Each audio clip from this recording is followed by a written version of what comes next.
गाड़ी मेरी है, मेरी। मतलब? I have become a star, Puja, a star। दोस्तों कहते हैं फिल्मी दुनिया दूर से जितनी चकाचौंध दिखती है, नज़दीक जाने पर उतनी ही पेचीदा हो जाती है। कई लोग यहाँ नाम शोहरत स्टारडम तो हासिल कर लेते हैं, लेकिन जब उन्हीं स्टार्स का नाकामी से सामना होता है तो बर्दाश्त करना बड़ा ही मुश्किल हो जाता है। ऐसा ही कुछ हुआ 70 और 80 के दशक के मशहूर एक्टर राज किरण के साथ। मुझे ऐसी सजा दे कि दुनिया का हर जालिम पति इस सजा से सबक ले। हाँ भगवान। कई लोग उन्हें नाम से नहीं पहचानते, लेकिन तस्वीर देखने पर पता चलता है कि इस शख्स को किसी न किसी फिल्म में जरूर देखा है। 1975 की फिल्म कागज की नाव से अपनी फिल्मी करियर की शुरुआत करने वाले राज किरण ने अपने हुनर का ऐसा कारनामा दिखाया कि 1980 में उनकी एक साथ 8 फिल्में रिलीज हुईं, जिनमें से ज्यादातर फिल्में हिट रही थीं। झुकी झुकी सी नजर बेकरार है।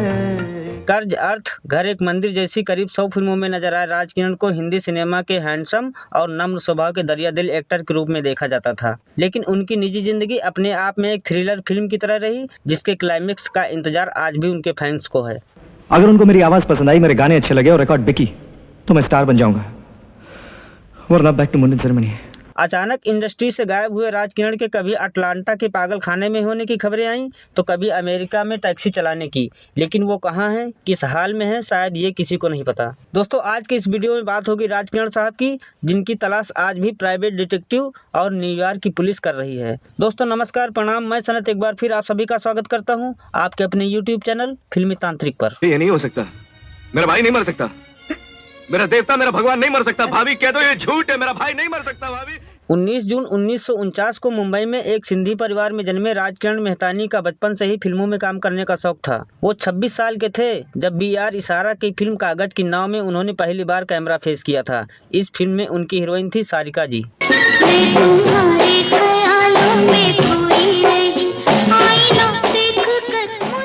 1975 में रिलीज हुई राज किरण की पहली फिल्म कागज की नाव में जब वो पहली बार नजर आए तो समुद्र के किनारे उन्हें रेत पर बने सवालों के निशान के बीच बैठा देखा गया।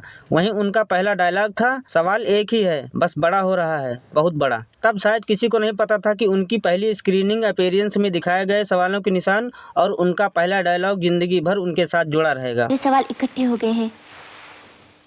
सवाल एक ही है सरिता, बड़ा हो गया है। साल 1980 राज किरण साहब के लिए एक सुनहरा दौर लेकर आया। इस साल उनकी 1-2 नहीं बल्कि 8 फिल्में रिलीज हुईं। इनमें से ज्यादातर फिल्में हिट हुई थीं। इसी साल राज किरण साहब ऋषि कपूर, टीना मुनीम और सिमी ग्रेवाल जी के साथ में फिल्म कर्ज में नजर आए थे। कर्ज के रोल से राज किरण साहब को पूरे देश में पहचान मिल गई थी। जीप ने जवाब दे दिया।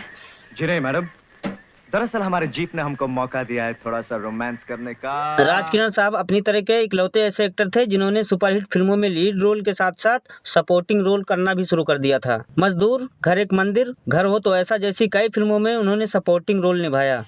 शारदा की अच्छाइयां एक एक करके मेरे सामने आती रही, उसकी यादें मेरे दिल में भाले की तरह। समय के साथ साइड रोल करते हुए राज किरण साहब की पहचान मिटने लगी थी। जिन्हें पहले हैंडसम और सरल स्वभाव वाले हीरो के रोल मिला करते थे, उनके पास 80 के दशक के बाद हीरो के भाई, दोस्त या विलन के रोल ही बचे थे। फिल्मों में मिल रही लगातार नाकामी से राज किरण चिंतित रहने लगे। उन्हें हीरो से साइड हीरो बनना खलने लगा, जिससे वो मानसिक तनाव में रहने लगे। भैया तुम्हारे लिए शर्ट लाया। रवि मेरे पास बहुत है, ये तुम अपने पास रखो। अरे भैया मैं तुम्हारे नाप की लेके आया हूँ। जब राज किरण साहब को फिल्मों और टीवी शोज में काम मिलना बंद हो गया तो उन्हें गरीबी का सामना भी करना पड़ा। जब कोई रास्ता नहीं मिला तो राज किरण साहब काम की तलाश में अमेरिका जाकर बस गए। सुभाष घई साहब की सुपरहिट फिल्म कर्ज में ऋषि कपूर और राज किरण दोनों साथ में नजर आए थे। साथ काम करते हुए दोनों अच्छे दोस्त भी बन गए थे। साल 2011 में ऋषि कपूर साहब एक काम के चलते न्यूयॉर्क गए तो उन्हें लगा कि न्यूयॉर्क में वो जरूर मिल जाएंगे।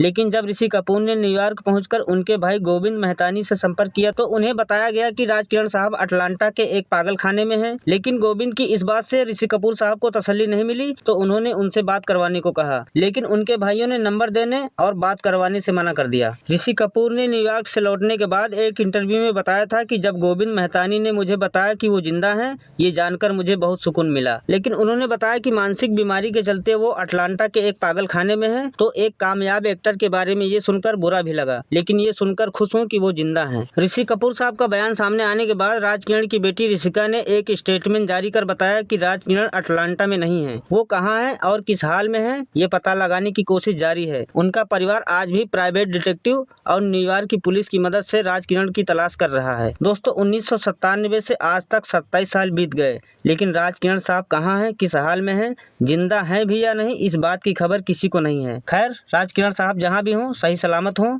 ऊपर वाले से मैं यही प्रार्थना करता हूँ। दोस्तों राज किरण साहब की वो कौन सी फिल्म है जो आपकी फेवरेट है, कमेंट करके जरूर बताइएगा। दोस्तों फिल्मों और फिल्मी कलाकारों से जुड़ी तमाम जानकारियाँ पाने के लिए आप हमारे यूट्यूब चैनल फिल्मी तांत्रिक को जरूर सब्सक्राइब कर लें और हाँ, बेल आइकन दबाना बिल्कुल ना भूलें।